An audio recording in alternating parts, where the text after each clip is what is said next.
Usai sidang etik pemecatan Verdi Sambo dan pemeriksaan istrinya sebagai tersangka pembunuhan Yosua, rekonstruksi siap digelar polisi pada Selasa depan. Mantan Kapolda Jawa Barat, Irjen Purnawirawan Anton Carlyan, mengatakan peran masing-masing tersangka akan diperjelas dalam rekonstruksi.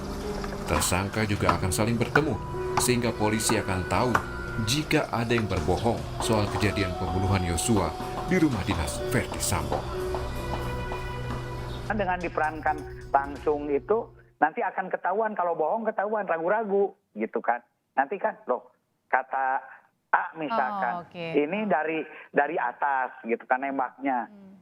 Karena ataukah mungkin dari bawah, ini juga akan ketahuan nantinya itu. Di sana pun juga ketika dikumpulkan mereka akan berdebat sendiri gitu kan. Nah dari debat itu kita biasanya akan mengetahui apakah itu benar atau salah. Pokoknya kebohongan-kebohongan itu dengan rekonstruksi akan diminimalisir untuk meminimalisir kebohongan-kebohongan yang sudah dilakukan oleh tersangka maupun saksi.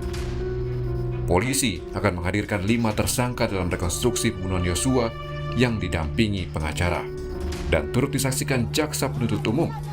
Selain itu, untuk transparansi, Polri mengajak Komisi Kepolisian Nasional Kompolnas dan juga Komnas HAM. Tim Liputan Kompas TV.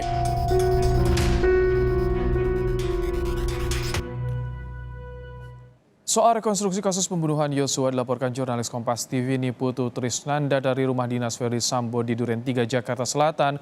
Putu, tersangka akan dihadirkan dalam rekonstruksi. Apa yang akan digali polisi? Ya, selamat petang Ibrahim dan juga saudara. Tentu saja ini berkaitan dengan peran dari masing-masing tersangka, kemudian juga apa yang terjadi pada tanggal 8 Juli 2022. Apakah kemudian pada tanggal 8 Juli 2022 ini ada aksi-aksi ataupun juga ada pendekatan-pendekatan yang dilakukan? Karena kalau melihat sampai dengan saat ini ada beberapa skenario yang terjadi dan memang terkait dengan motif ini juga belum dibuka kepada publik apa alasannya.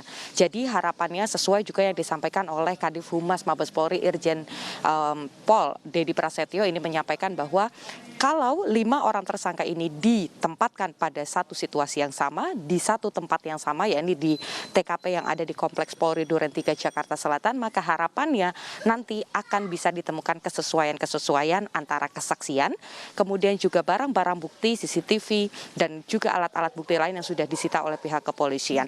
Nanti akan kita lihat bagaimana kemudian scene atau bagian-bagian yang terjadi pada tanggal 8 Juli 2022 terhitung dari saat kemudian datang ke Saguling, kemudian tiba di Duren 3 dan apa yang kemudian terjadi di rumah Duren 3. Yang diharapkan sesuai juga dengan komitmen Polri adalah ini nantinya akan dibuka kepada publik dan membuat semakin terang apa yang terjadi pada tanggal 8 Juli 2022.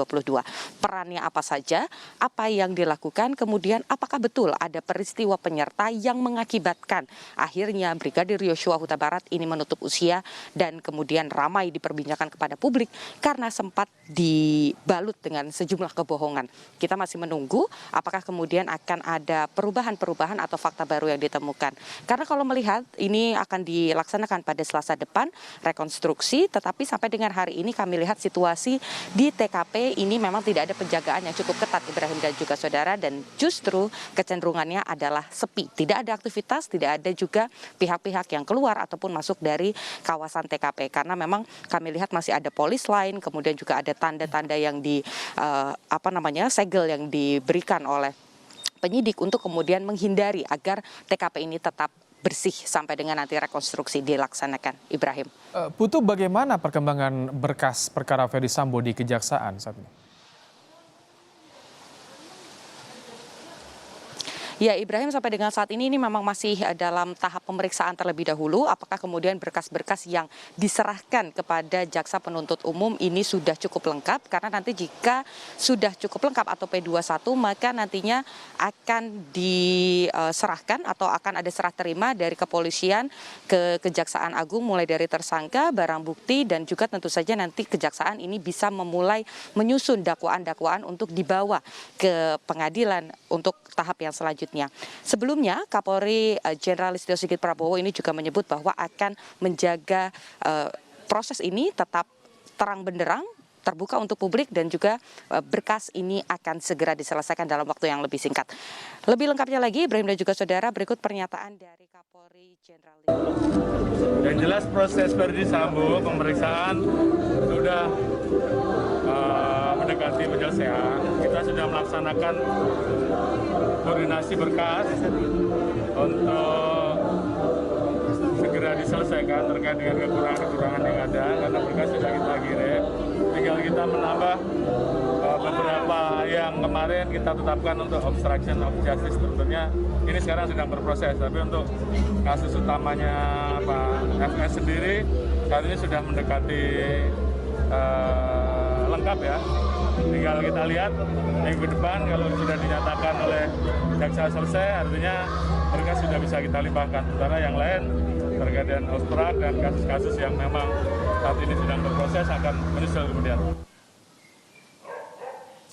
Ya, saudara, intinya adalah berkas akan segera selesai untuk 4 orang tersangka, yakni Verdi Sambo, kemudian ada Bribka Riki Rizal, ada Kuat Ma'ruf, dan juga Barada Richard Eliezer. Tetapi untuk berkas yang satu tersangka lagi, yakni istri dari Irjen Verdi Sambo, Putri Chandrawati, ini juga secara bersamaan coba dilengkapi oleh pihak kepolisian agar kemudian nanti penyidik ini juga bisa menyerahkan berkas-berkas dari Putri Chandrawati kepada pihak Kejaksaan Agung. Sampai dengan saat ini sudah ditunjuk 30 jaksa penuntut umum. Harapannya adalah proses ini bisa diselesaikan dengan cepat tetapi juga tepat, sehingga nanti dakwaannya ini akan sesuai dan juga akan memberikan kebenaran bagi korban dalam kasus ini. Ibrahim, kembali ke Anda di studio. Putu, apakah akan ada lagi pemeriksaan kepada Putri Chandrawati dan bagaimana kondisi kesehatannya, Putu?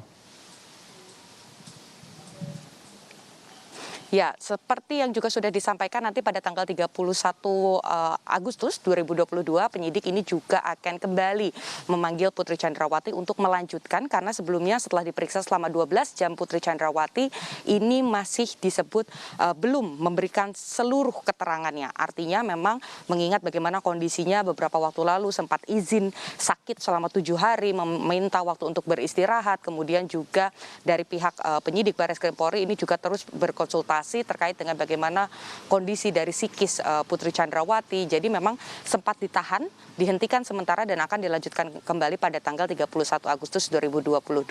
Nanti apakah kemudian Putri Chandrawati ini akan ditahan atau akan ada pendekatan-pendekatan lain, ini juga yang nanti masih ditunggu bagaimana kemudian kebijaksanaan ataupun juga kebijakan dari penyidik dari Barreskrim Polri.